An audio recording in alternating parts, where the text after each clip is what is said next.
For some time now, I've been diverted from making videos to writing.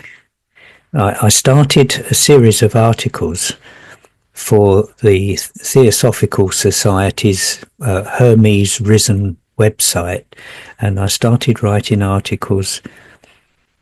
I think it was around the time of the lockdowns, and it took a few years, but I did 9 in all, and it's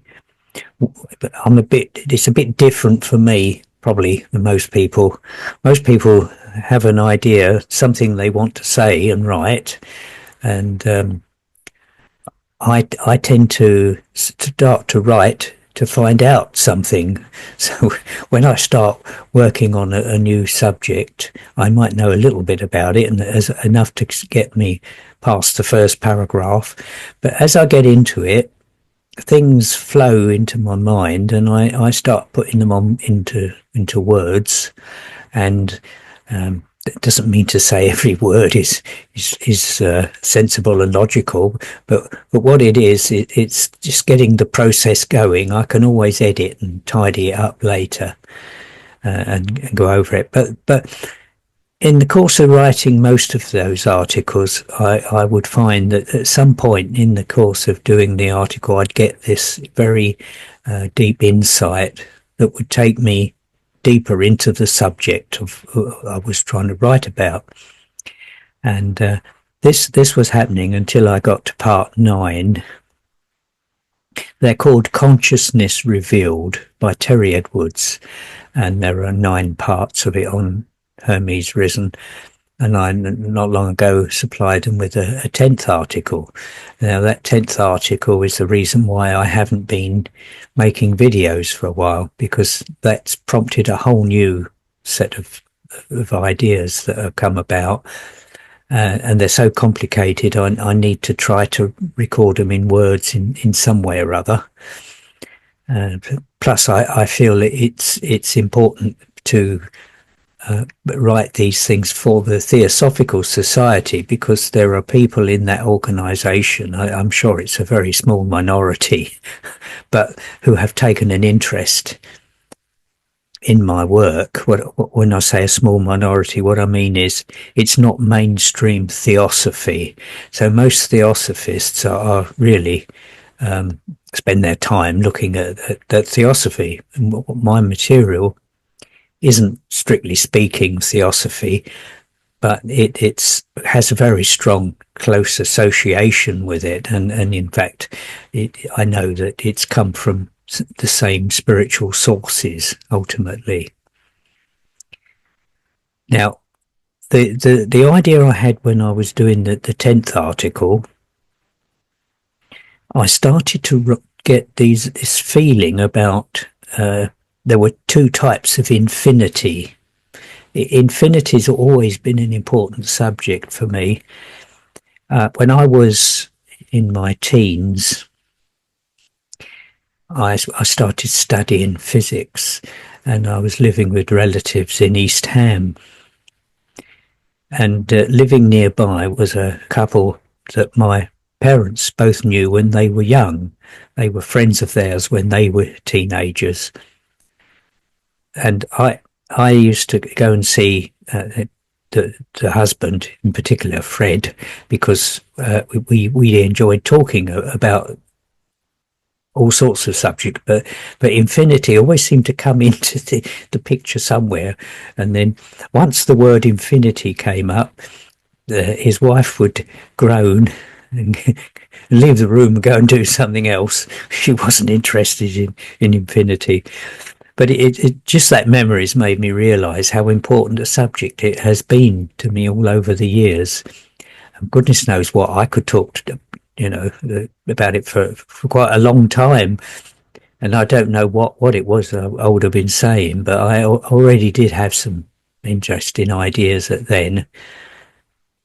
I'm talking about the ages of 18 to 23, something like that.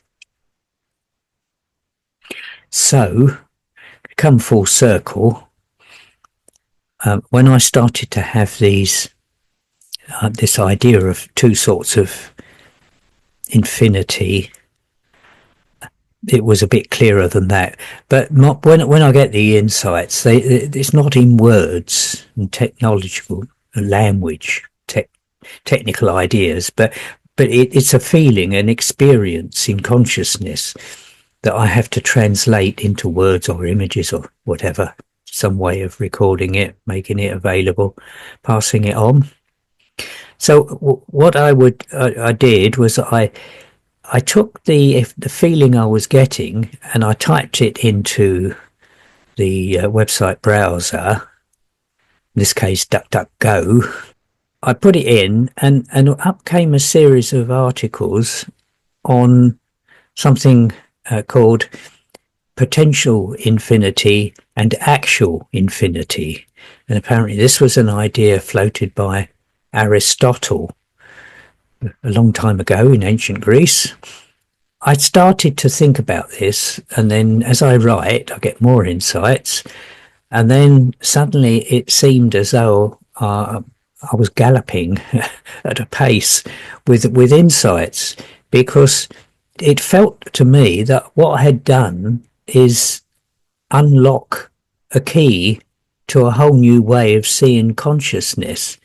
This idea of infinities is just so fundamental that I would say, it's the baseline concept behind everything. I say concept, but it's not really a concept, because a concept is a conceived idea. Infinity isn't a conceived idea, it's a state could say of non-existence or existence, I don't know. But I've always had the feeling that absolute consciousness is infinite. You can't, consciousness cannot be regarded as a thing or as something that belongs to something else, and so on. The way we use language, infinity is an absolute state of indescribable, really. What can you say? Infinity, it means it has no finiteness, no finite qualities that you can describe. So you can only really say what infinity is by saying what it isn't. It isn't finite.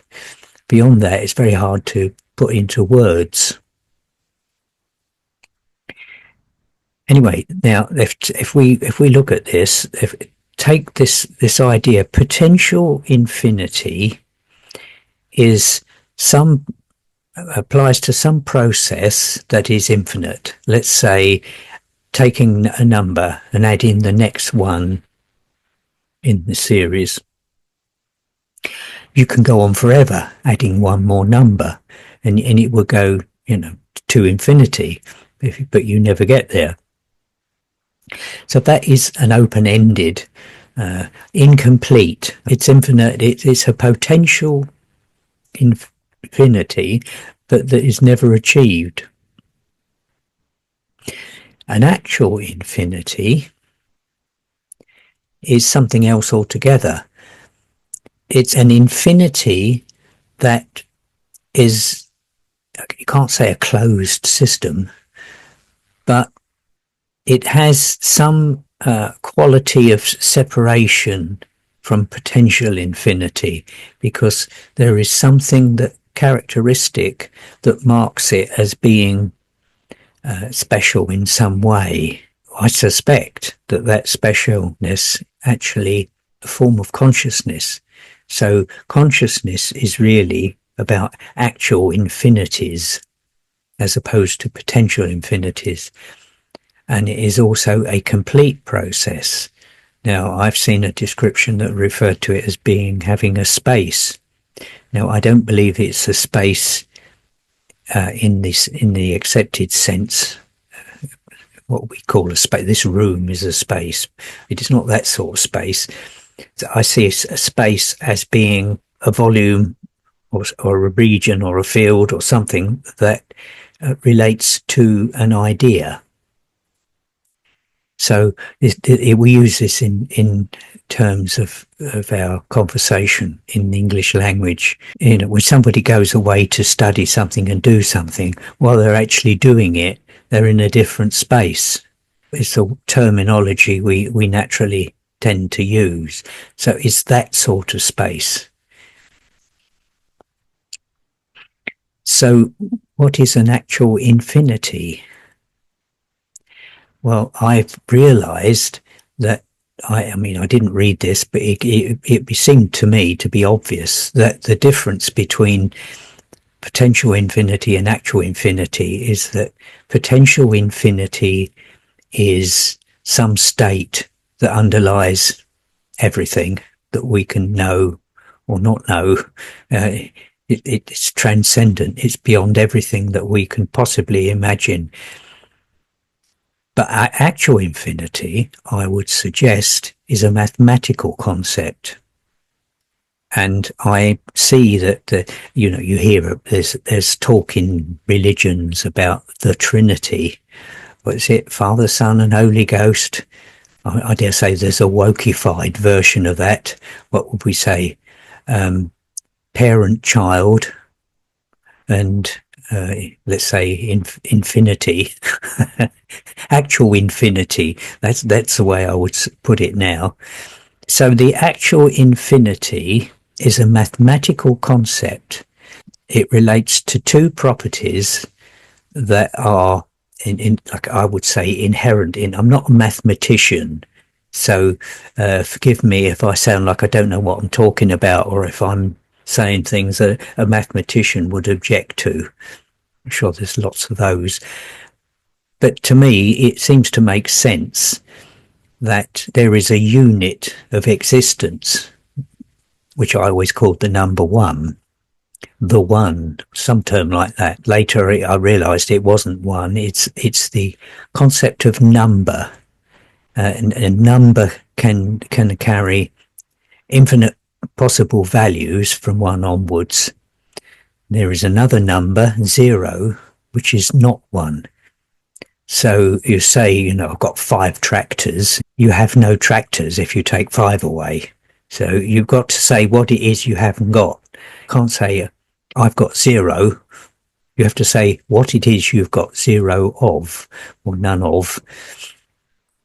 But whereas 1, it has all the properties of individuality.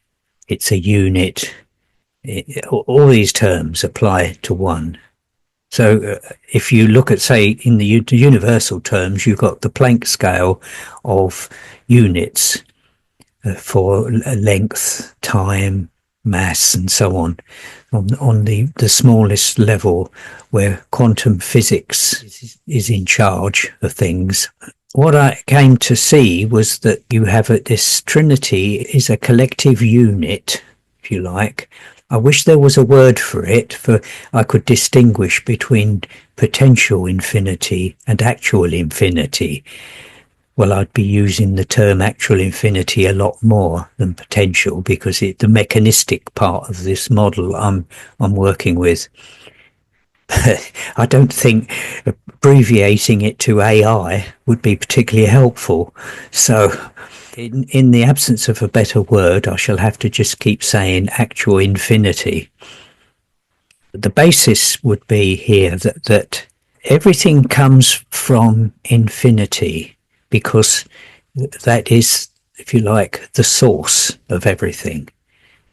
So the source of potential infinity, now whether it's something that is transcendent to that, beyond it, we're dealing with subjects that don't lend themselves to language. Language is tokens of meaning in the objective finite information sense, and you string them together to create sentences, and you put out your sentences or your texts or your words. They leave you, and they go in the ears of the person or the eyes of the person you're communicating with. Whether or not they put those words together with the same meaning you intended them to is a bit debatable. This is why there is a fundamental communication problem on the quantum digital dimension that we're all on, because when we communicate, we don't know what we mean necessarily or what anybody else means. We only know what we would mean if it was us saying that. Some things are clear, some things are not. So, I mean, that's why we have professional diplomats. You know, they're taught to lie effectively. So what this would mean would be that every, I call it an entity, everything that comes in, this would include thoughts, because everything is a thought in universal consciousness. So a thought could be, I must go out to the shops tomorrow. That's a thought. You are an entity. You are a being, and you have been touched by the number one that gives you the quality of individuality. That's the bottom line, that everything has individuality if it's a whole thing. You see it in the principle of the pyramid. Now, a pyramid has the capstone on top. That is usually one thing, one object. Then it comes down and you've got all the other sections to it. It gives you a pyramid structure with one thing at the top. Now, your one thing is the one unit, and your unit is what defines you as an individual. It's on a higher dimension. It's not a physical thing. So below that, the pyramid below that is everything that you contain in your body, all your atoms, all your cells, your organs, every part of you, it belongs to that one point. And as long as that one point is where it is, you are a whole being. You are one. You are a unit. But you also belong to other pyramids in society, for example. So if you think that the economic world, you are a unit in that. You're involved in transactions and all the rest of it. So that means that you become one unit in many other lots of pyramids, all dealing with different aspects of existence, including the planet Earth. So the planet Earth is a unit in its own right. So it has its own actual infinity. And everything about the Earth happens within that actual infinity. And it's a complete thing. So, I mean, I don't know if you've heard of it. There is something called the Dirac Ocean, where in space, particles pop in and out of existence. And if there's no use for them in the matter of the universe, they pop out again. But for that moment, they come into existence. So what I'm saying is they would have an actual infinity. If that happened to them, they would pop into being. They would be an actual infinity.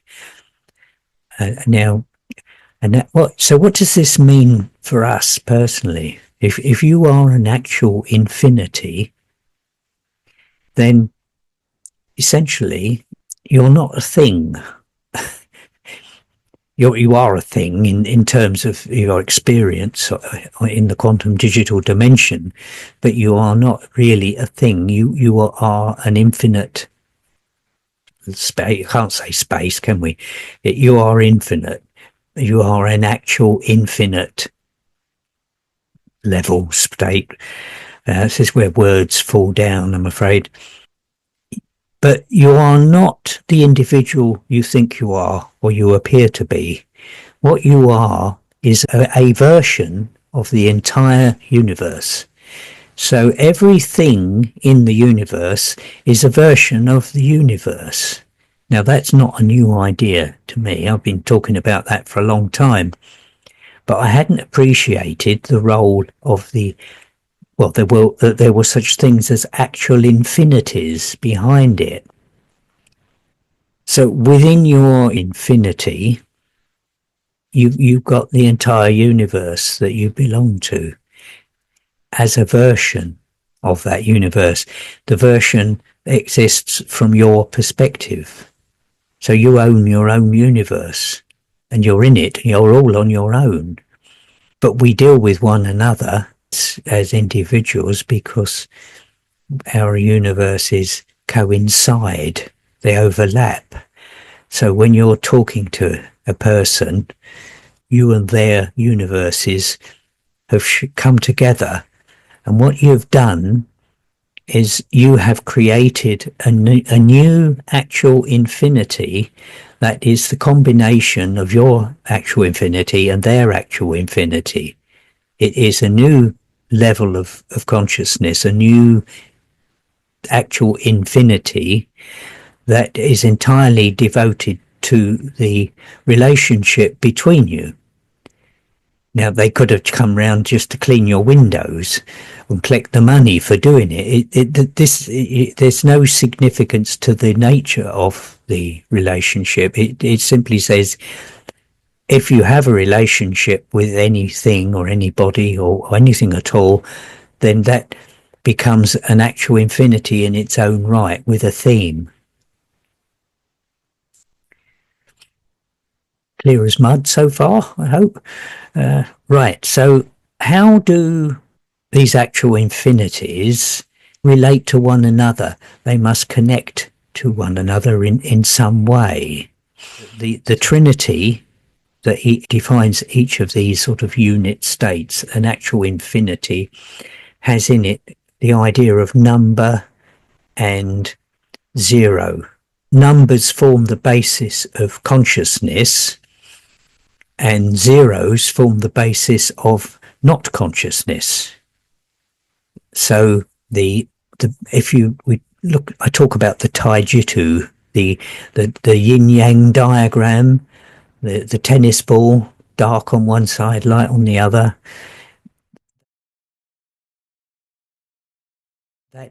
That is a representation of this unit, this Trinity unit that I'm talking about.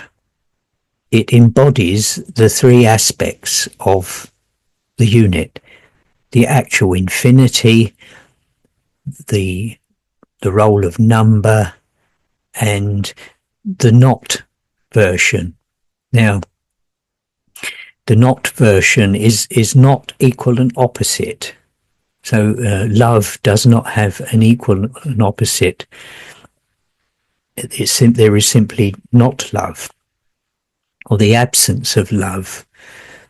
And in fact, with this universe, in the quantum digital dimension, when you come here, the love aspect behind everything is well hidden, tucked away. It's not in the experience we have unless you meditate or you have some feeling that opens you up to bliss. Then that's different. You become something, where the higher quality of love and oneness. When I say love, I'm not talking about love as in relationships. I'm talking about love, which is the force within all things that have gone into separation, that draws them all back together to unity, to oneness. And that's what happens. That's the Big Bang. If there is such a thing as a Big Bang, it's the infinite source splitting off into untold actual infinities, each one having its own theme and set of numbers, and that the love aspect is the part that seeks oneness to draw it all back together. And unfortunately, on this quantum digital dimension, when you look at other people, I say you, I mean, when we as individuals generally look at other people, what we see is the differences. And this is why there is so much trouble in the world, because we identify with groups. We identify with people who are like us, who look like us, and all the rest of it. Now, there is a pressure to change this outlook, this attitude, but on our dimension, nothing ever goes simply or smoothly. You see, we can't overcome the prejudices we have about anybody or anything that's different from us, that looks different, dresses different, thinks different, eats different. It's all grist for the mill. This is what we're working with. These are the tools of the trade that we're employing to raise our intelligence and our spiritual understanding. Now, and the pressure to correct it for this imbalance manifested in, well, you could say wokeness. Wokeness is where people seem to be believing now that they are their physical characteristics. Now, I have no comments to make about that at all. All I would suggest is that it's not about the differences between people. It's what are the similarities. Now, it doesn't matter what you look like, where you've come from. The things you need to address, the issues you need to tackle in your course of your daily life are going to be the same as everybody else. It's just that you might walk up the road in a different set of clothes or something like that. We are consciousness. Now, we can take that even further. We are infinite. We are actual infinites. So really, infinity has no characteristics. It has no qualities or properties. It is simply not finite. Now, what it is that is not finite but has meaning, we could call the spirit. So really, the spirit is the essence, the idea of who and what you are, which is what we forget when we come here. We don't come here knowing who and what we are, how we got here, where we're going, or anything. There's a shutter comes down when we're born, and we don't know anymore. We know nothing. What we do is we fill up the void, the gap, with belief systems. Virtually all belief systems are wrong in some way or other because they're finite, whereas the truth is infinite. Anyway, I digress.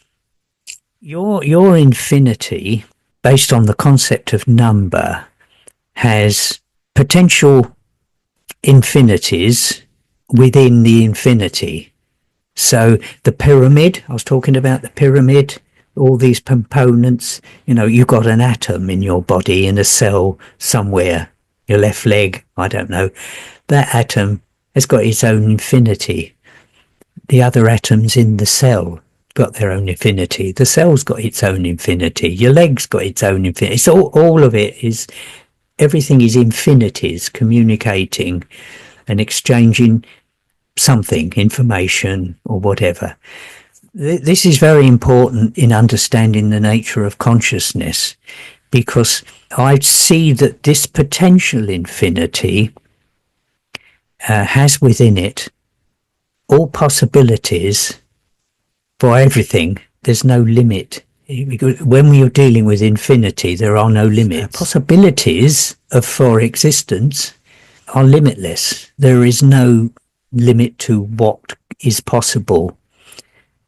And the infinities have produced collectively this planet Earth, the environment we're in. You look at the Earth, it's an object, it's a thing going through space and all the rest of it.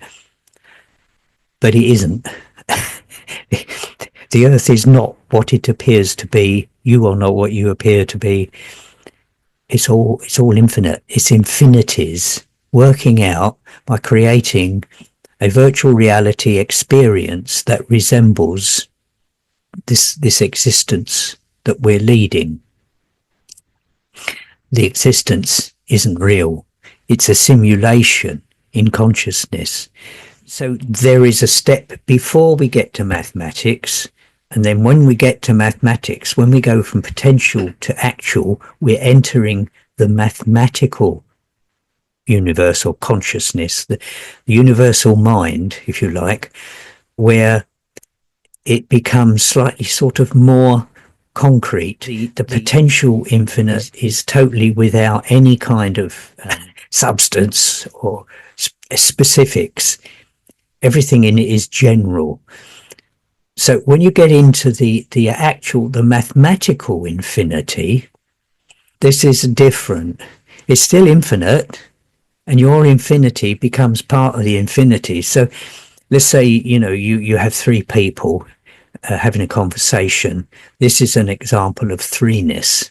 So you are three ones exchanging information. So your infinities have created a joint infinity that represents the relationship between the three of you for that moment in time.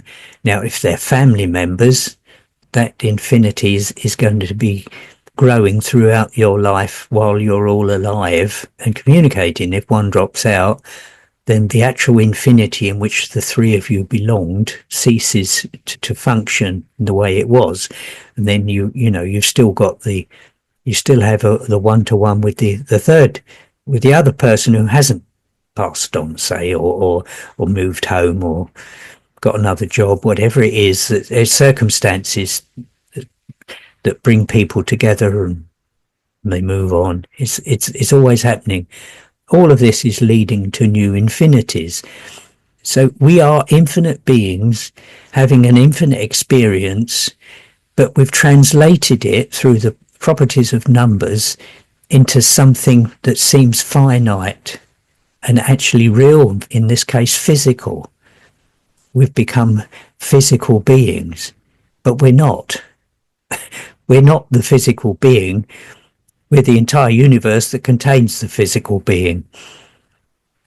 And so we're a point of perspective on everything. We're not everything. We are everything from a particular perspective.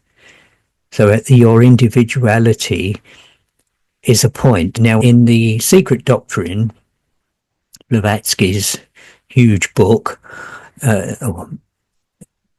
she's got something called the Proem. Now, when I first saw the Proem, it was like reading my stuff written by somebody else. It's the same material. And one of my first diagrams was a circle with a dot.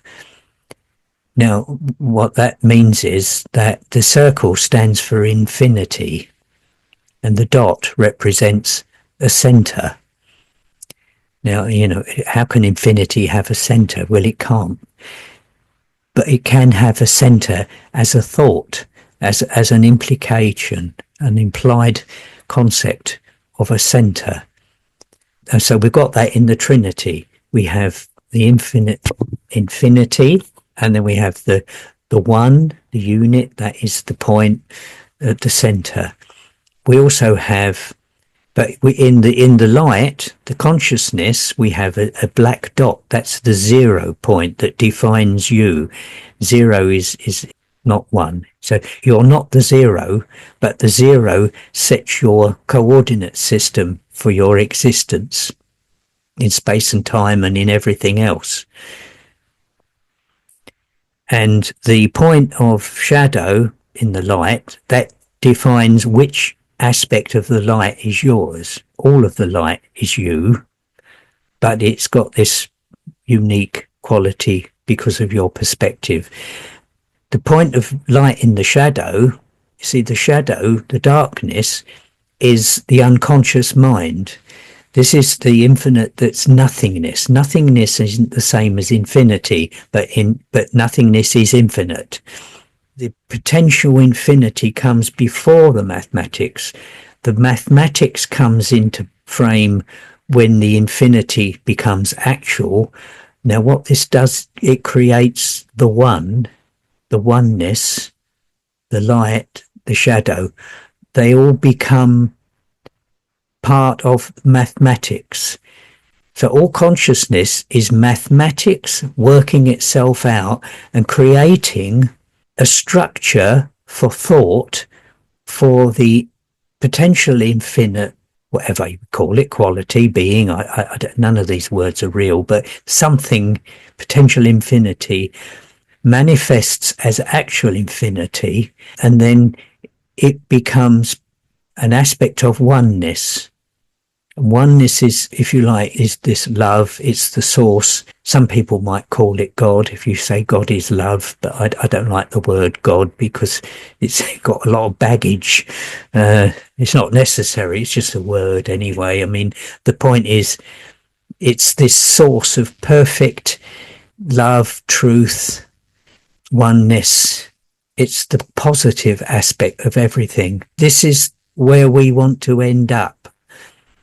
But even then, there will always be a part of us that is removed and is viewing it from the infinite level, the potential infinite state. The reason this has changed my way of seeing things is that I now see that the process can be taken from this infinity, an actual infinity, and you can go into so much more than I've ever seen before, all in one hit. So if you take two actual infinities relating to something, peas in a pod, how about that? One's 1p, another actual infinity is another p. Now, what joins them together is that there would be the quality of 1. So there would be an actual infinity for the pod, an actual infinity for each p, an actual infinity for the plant, an actual infinity for the field where they're all growing. All these actual infinities, the common factor in every one where something manifests in form is 1, the number 1. That is the basis. That is the quality of individuality, of existence, the number 1. That means the entirety of consciousness as a mathematical phenomenon is centered on the concept of 1. So the 1 experiences everything, and the 1 is responsible for the creation, if you like, the pattern of everything. It's a bit like having the internet.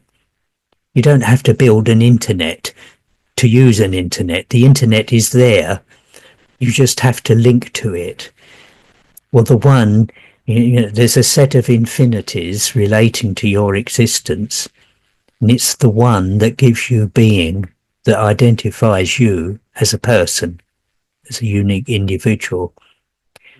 The next number is 2, and 2 is very important because 2 or two-ness is the quality of two ones communicating in some way, some form of relationship between two ones. The 1 is inside 1 and the 1 is inside the other. So what makes them different from one another? That's what all this is about, differences. But every situation where there is a one-to-one contact, so the peas in the pod, you've got the pod, each pea's in contact with the pea next to it. That's one-to-one relationship. So if there's 5 peas in the pod, that's a quality of 5-ness. Number 5 applies. All of this meaning assembles in something called the subjective mind. And it's all based on numbers. So every number has a value and a quality. The value is, we're familiar with value, 1, 2, 3, 4, 5, so on. 1-ness, 2-ness, 3-ness, 4-ness, and so on. And they all go off to infinity. This is the way it all seems to work, that the numbers are the way that these actual infinities create existence and experience and thoughts. You see, you can't have a thought unless there is some form of rational basis for it. If there was simply oneness and nothing else, what would there be there would be nothing to think about. There would be just oneness. Consciousness behind the oneness has sought to extend its abilities to think, taking the qualities of numbers, the essence of numbers, creating an experience that is non-objective, totally subjective, just based on feeling. And that has translated through the value basis of numbers to create a whole structure for thought to manifest in. So there are two universes. There is the abstract universe based on feelings and experience and qualities, and then there is the physical universe based on values.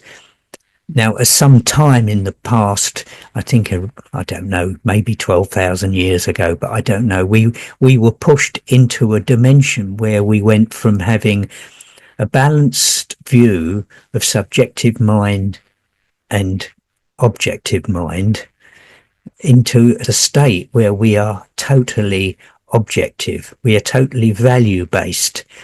Meaning means nothing to us unless we acquire it through things like meditation, happy experiences, pleasure of, there's spiritual pleasures. I mean, not totally materialistic, sense-based experience. Might be entertaining, but it's not spiritually rewarding or enlightening.